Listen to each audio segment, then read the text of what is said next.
Breaking news చూస్తున్నారు. Iran ఇంకా Israel మధ్య జరుగుతున్న యుద్ధం గురించి డొనాల్డ్ ట్రంప్ ఒక కీలకమైన వ్యాఖ్యలు చేశారు. అయితే ప్రజెంట్ ఇప్పటికే రెండు దేశాలు ఒకరిపైన ఒకరు దాడులు చేసుకుంటున్నాయి. ఈ నేపథ్యంలో ఇజ్రాయెల్ని ఉద్దేశిస్తూ ట్రంప్ సంచలనమైన వ్యాఖ్యలు చేశారు. అయితే ఇజ్రాయెల్కు అణుస్థావరాలపైన దాడి చేసేంత సీన్ లేదు అంటూ కూడా ట్రంప్ కొన్ని వ్యాఖ్యలు చేశారు. అయితే ఇప్పటికే ఇజ్రాయెల్ అమెరికా సహాయం కోరింది. అమెరికా లేకపోతే ఇరాన్ అణుస్థావరాలపైన ఆ బంకర్లపైన దాడి చేసేంత సామర్థ్యం ఇజ్రాయెల్ దగ్గర లేదు అంటూ కూడా ట్రంప్ కొన్ని వ్యాఖ్యలు చేశారు. అదేవిధంగా ఇప్పుడే యూరోప్లో శాంతి చర్చలకు సంబంధించి కూడా అటు ఇజ్రాయెల్ ఇటు ఇరాన్ కూడా అక్కడ శాంతి చర్చలకు సంబంధించి యూరోప్ నేషన్స్ని కూడా అడిగారు. అయితే యూరోప్ని కాదు, అమెరికాని కలవండి, అమెరికాతో మాట్లాడండి, క్షణాల్లో మీ ప్రాబ్లమ్స్ని సాల్వ్ చేస్తాం. అయితే ఇప్పటికే చాలా స్పష్టంగా చెప్పారు ట్రంప్, ఇరాన్ దగ్గర ఉన్న అణుస్థావరాలపైన దాడి చేసేంత సీన్ లేదు, ఒకవేళ దాడి చేసినా కూడా పెద్దగా ఎఫెక్ట్ చూపించదు అంటూ కూడా ట్రంప్ కొన్ని ఘాటు వ్యాఖ్యలు చేశారు. అయితే ఇప్పుడు ప్రజెంట్ అయితే రెండు వారాల వరకు ఇది రెండు దేశాల మధ్య జరుగుతున్న యుద్ధానికి సంబంధించి తాము ఇన్వాల్వ్ అవ్వము. ఈ 2 వారాలు కొన్ని కీలకమైన పరిణామాలు చోటు చేసుకుంటాయి. ఆ 2 వారాల తర్వాత మా స్టాండ్ ఏంటి అనేది కూడా చెబుతాము అంటూ కూడా ట్రంప్ కుండ బద్దలు కొట్టేలా ఒక సంచలనమైన కామెంట్ చేశారు. అయితే ఇజ్రాయెల్కు అణుకేంద్రంపై దాడి చేసేంత సీన్ లేదన్నారు ట్రంప్. మా సాయం లేకుండా భూగర్భ అణుకేంద్రం పైన ఇజ్రాయెల్ దాడి చేయలేదు అంటూ కూడా ట్రంప్ చెప్పడం జరిగింది. ఒకవేళ ఇజ్రాయెల్ దాడులు చేసినా కూడా అది అంత పెద్దగా ఎఫెక్ట్ చూపించదంటూ కూడా ట్రంప్ చెప్పారు. అయితే యూరోప్ దేశాలతో కాకుండా మాతో చర్చలకు రండి అంటూ కూడా ఇరాన్కు అదేవిధంగా ఇజ్రాయెల్కు కూడా అమెరికా అధ్యక్షుడు ట్రంప్ పిలుపునిచ్చారు. ఎందుకంటే ఇప్పటికే ఇరాన్ యూరోప్లో ఉన్న దేశాలతో కలిసి 2 దేశాల మధ్య సీజ్ ఫైర్ నెలకొల్పేలా చూడాలంటూ కూడా యూరోప్ దేశాలను అప్రోచ్ అయ్యారు. అయితే దీనికి సంబంధించి ట్రంప్ ఇరాన్కు ఒక సజెషన్ ఇచ్చారు.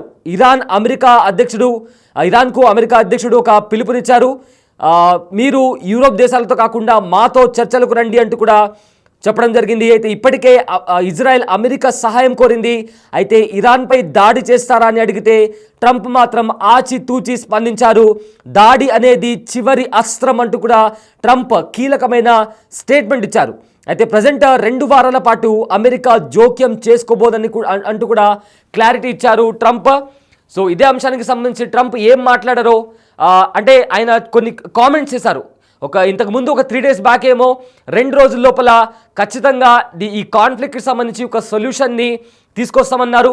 ఆ తర్వాత వైట్ హౌస్ నుంచి అధికారిక ప్రతినిధి 2 వారాల వరకు ఈ యుద్ధానికి సంబంధించి మేము ఇలాంటి క్లారిటీ ఇవ్వము, కొన్ని కీలక పరిణామాలు చోటు చేసుకుంటాయంటూ కూడా చెప్పారు. అయితే ఇప్పుడు అటు ఇరాన్ వచ్చేసి అమెరికాతో మాట్లాడాలి, యూరోపియన్ దేశంతో కాదు, మాతో మాట్లాడండి, మాతో చర్చించండి అంటూ కూడా ట్రంప్ చెప్పడం జరిగింది. ఇలా అదేవిధంగా ఇజ్రాయెల్ని కూడా ఉద్దేశిస్తూ ఆయన కొన్ని కీలక వ్యాఖ్యలు చేశారు. అయితే ట్రంప్ ఏం మాట్లాడారో ఒకసారి విందాం. A deal where nuclear inspectors go into both Israel and Iran, that you could win a Nobel Peace Prize, and they might even rename it the Trump Peace Prize. Did you hear those? What do you think of that? Well, they should give me the Nobel Prize for Rwanda and if you look the Congo, or you could say Serbia, Kosovo, you could say a lot of them. You could say, the big one is India and Pakistan. I should have gotten it 4 or 5 times. I should get it for I would think the Abraham Accords would be a good one too. But what do you They think won't of that give me idea? a Nobel Peace Prize because they only give it to liberals. But sending inspectors to have nuclear, or would you support Iran being able to have civilian nuclear energy capabilities up to 3? A deal where nuclear inspectors go into both Israel and Iran, that you could win a Nobel Peace Prize, and they might even rename it the Trump Peace Prize. Did you hear those? What do you think of that? Well, they should give me the Nobel Prize for Rwanda and if you look the Congo, or you could say Serbia, Kosovo, you could say a lot of them. You could say, the big one is India and Pakistan. I should have gotten it 4 or 5 times. I should get it for I would think the Abraham Accords would be a good one too. But what do you They think won't of that give me a idea? Nobel Peace Prize because they only give it to liberals. But sending inspectors to have nuclear, or would you support Iran being able to have civilian nuclear energy capabilities up to 3? A deal where nuclear inspectors భీకర దాడులు జరుగుతున్నాయి.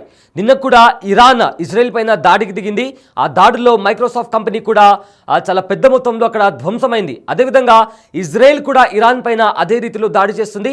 So ఇవన్నీ జరుగుతున్న నేపథ్యంలో Trump కొన్ని కీలక వ్యాఖ్యలు చేశారు. అయితే ఇరాన్లో ఉన్న అణు బంకర్ల పైన దాడి చేసేంత సీన్ ఇజ్రాయెల్ దగ్గర లేదు. ఒకవేళ అలా దాడి చేసినా కూడా ఇరాన్కి అంతగా ఎఫెక్ట్ పడదు అంటూ కూడా ట్రంప్ ఒక కీలకమైన వ్యాఖ్యలు చేశారు. అయితే రాబోయే 2 వారాల వరకు మేము ఎలాంటి క్లారిటీ కూడా ఇవ్వము.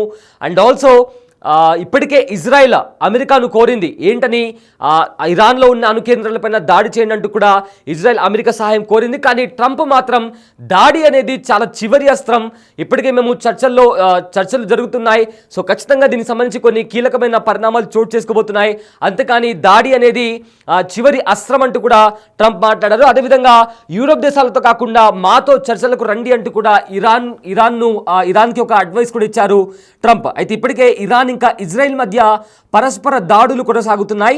ఈ క్రమంలోనే అమెరికా అధ్యక్షుడు డొనాల్డ్ ట్రంప్ టెల్ అవీవ్ను ఉద్దేశిస్తూ కీలక వ్యాఖ్యలు చేశారు. తమ సాయం లేకుండా భూగర్భ అణు కేంద్రాన్ని నాశనం చేసే సామర్థ్యం ఇజ్రాయెల్కు లేదన్నారు. అయితే శుక్రవారం న్యూజెర్సీలో విలేకరులతో మాట్లాడుతూ ఆయన ఈ వ్యాఖ్యలు చేశారు. ఇజ్రాయెల్ ఇప్పటి వరకు జరిపిన దాడులో గణనీయమైన ప్రయోజనాలు సాధించిందని ట్రంప్ పేర్కొన్నారు. అయితే అమెరికా సాయం లేకుండా ఇరాన్కు చెందిన భూగర్భ అణు కేంద్రాన్ని నాశనం చేసే సామర్థ్యం టెల్ అవీవ్కు లేదన్నారు ట్రంప్. ఒకవేళ వారు దాడులు చేసినా అది పెద్ద ప్రభావం చూపించదన్నారు. వారికి ఆ సామర్థ్యం లేదన్నారు. ఈ సందర్భంగా తాను దౌత్యానికి కట్టుబడి ఉన్నానని కూడా చెప్పారు ట్రంప్.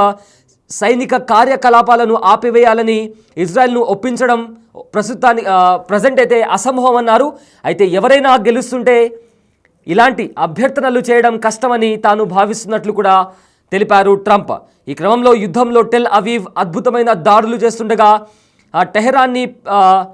టెహరాన్ కూడా అదే రీతిలో దాడి చేస్తుంది. సో ఇదిలా ఉండగా ఇరాన్ ఇంకా ఇజ్రాయెల్ మధ్య ఏదైతే మీడియేటర్గా ఉండి ఇద్దరి మధ్య శాంతిని నెలకొల్పించడానికి కూడా యూరోపియన్ దేశాలు కూడా ప్రయత్నాలు చేస్తున్నాయని వస్తున్న వాదనలను ట్రంప్ కూడా తోసిపుచ్చారు. వారు సాయం ఏదైతే యూరోపియన్ దేశాలు ఉన్నాయో వాళ్ళు ఎలాంటి సహాయం చేయలేరని కూడా వ్యాఖ్యానించారు ట్రంప్. అయితే ఇరాన్ యూరోప్తో కాకుండా అమెరికాతో చర్చలు జరపాలంటూ కూడా ట్రంప్ వెల్లడించారు. సో ఇప్పటికే గత 8 రోజులుగా ఇవాళ 9వ రోజు. అయితే మెల్లమెల్లగా ఫస్ట్ 5 days అయితే ఇజ్రాయెల్ ఇరాన్ పైన విరుచుకుపడింది. ఆ తర్వాత ఇరాన్ కూడా భీకర దాడులు చేస్తూ వస్తుంది. ముఖ్యమైన ప్రదేశాల్లో సెన్సిటివ్ ఏరియాస్లో కూడా ఇరాన్ దాడులు చేస్తూ వస్తుంది. అయితే ఇరాన్ చేసిన దాడులను ఏకంగా ఐరన్ డోమ్ కూడా తట్టుకోలేకపోతుంది. మరోవైపు ఇరాన్లో ఉండే అణు స్థావరాలపైన ఇజ్రాయెల్ కూడా భీకర దాడులు చేస్తుంది. ఇరు దేశాలు ఒకరిపైన ఒకరు దాడులు చేసుకుంటున్నారు. ఇదే నేపథ్యంలో ట్రంప్ ఇజ్రాయెల్ దగ్గర ఇరాన్లో ఉన్న అణు స్థావరాలపైన అణు బంకర్లపైన దాడి చేసేంత శక్తి సామర్థ్యాలు లేవు అంటూ కూడా సంచలనమైన వ్యాఖ్యలు చేశారు. ఇజ్రాయెల్కు అంత సీన్ లేదు అంటూ కూడా ఆయన చెప్పడం జరిగింది. సో ఇదంతా చూస్తుంటే రాబోయే రోజుల్లో 2 దేశాల మధ్య ఖచ్చితంగా సీజ్ ఫైర్ జరుగుతుంది. అండ్ ఏదైతే పరిణామాలు చోటు చేసుకున్నాయో అది మరింత తీవ్రతరం కాకముందే 2 దేశాలు ఒక ఒప్పందానికి వస్తాయంటూ కూడా ఇప్పటికే కొంతమంది ఎక్స్పర్ట్స్ కూడా చెప్తున్నారు.